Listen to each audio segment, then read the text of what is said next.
There are wine glasses, and then there are statements. This, this is a statement, and once you see what's inside, there's no going back. Designed by Kurt Zolto, the man who redefined glassware, this is not your average sip and go vessel. This is an instrument. You feel it before you even lift it. You see, one glass, that's an introduction. But five is a collection, a playbook, a blueprint for experiencing wine at its absolute peak. Glass one, this one's all about power. Sharp, bold, cutting through the noise. It makes a Sauvignon Blanc electric, a Riesling razor sharp.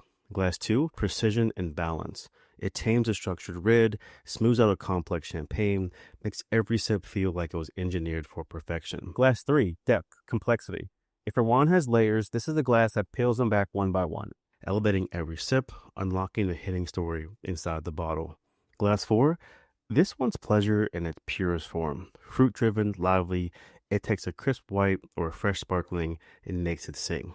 This is the masterpiece, the showstopper, the glass that takes everything you thought you knew about wine and rewrites the rules.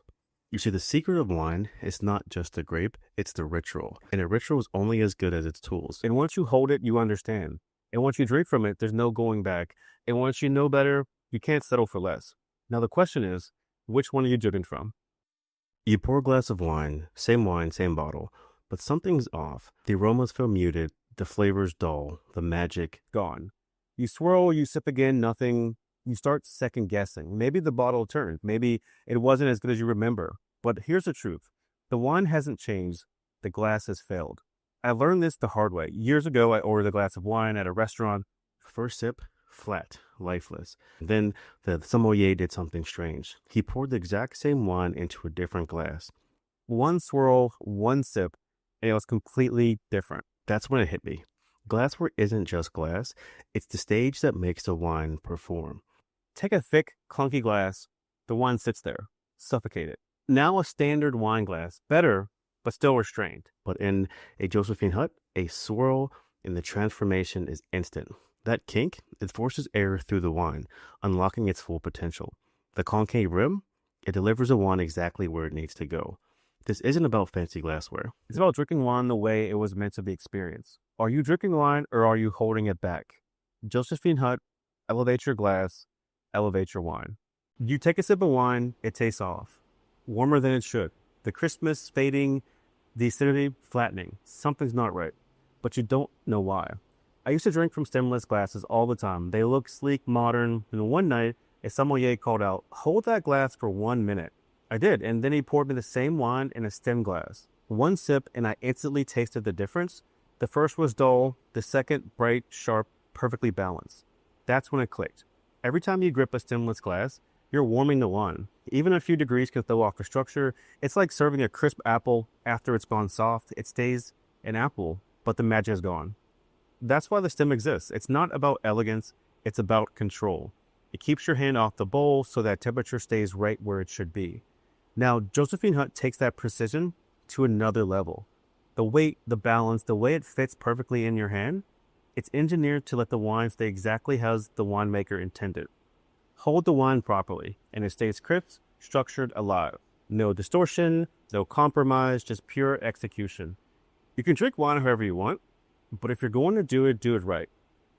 Josephinenhütte, respect the wine, respect the glass. You pour a glass of wine, you take a sip, it's fine, but something's missing. It's not as expressive, not as vibrant. You're drinking it, but you're not really experiencing it. I used to think wine was simple. Open, pour, drink, and one night I watched a sommelier go through the ritual. The right glass, the right grip, the right swirl, and the right sip. I thought it was overkill, then I tasted it, same bottle, but the difference was staggering.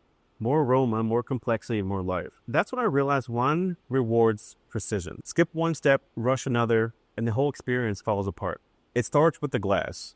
Not just any glass, but one that amplifies the wine. Then the grip. By the stem, always. The swirl, not for show, but for oxygen, for evolution. The sip, slow, deliberate, letting the wine tell its story. Josephinenhütte was designed for this ritual. Every element, the shape, the weight, the kink. The right wine glass doesn't just improve the wine, it improves the way you drink it. And when you drink like this, people notice. Are you drinking wine or are you just holding a glass? Josephinenhütte, drink with intention. You sit down, pour a glass of wine, and give it a swirl. It's what you've seen sommeliers do, right? But here's the problem. Nothing changes. The wine moves, but it doesn't evolve. You're swirling, but you're not unlocking anything. I used to think swirling was just a habit, something people did to look sophisticated and fancy, but one night, a winemaker handed me 2 glasses. Same wine, different shapes. He told me to swirl. In one glass, the wine sat there tight, unexpressive. In the other, it opened like a book. Aromas lifted, flavors expanded. It was like watching a great actor come alive on stage. That's when I realized not all swirls are created equal. Most glasses work against you. They're too stiff, too restrictive. You think you're aerating, but you're just making circles. The wine stays trapped. Now, Josephinenhütte, that kink in the bowl, that's not a gimmick. It's precision engineering. It disrupts the swirl, forces the wine to collide, expand, and unlock faster. A standard glass, you're swirling for show. This glass, you're swirling with purpose.